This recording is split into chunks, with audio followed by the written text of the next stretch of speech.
બાકી કોકની દેખાદેખીમાં પરાણે કે મારો દીકરો, હું સરકારી કર્મચારી છું તો મારો દીકરો નોકરી કરવો જ જોઈએ, એમ ન થાય ભાઈ. તમે એને સમજાવો.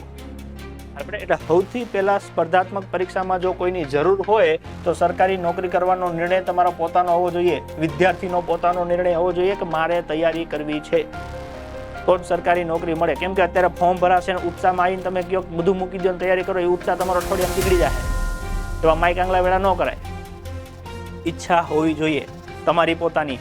કે ઘરના દબાણથી તૈયારી ન કરાય. હું ના પાડું છું, તૈયારી ન કરાય. પોતાની મરજી ના હોય તૈયારી ન કરાય. તમને એવું લાગે કે હું ધંધો કરીને મહિને 50,000 લાખ રૂપિયા કમાઈ લઈશ તો નોકરીની તૈયારી ન કરાય, ધંધો જ કરાય.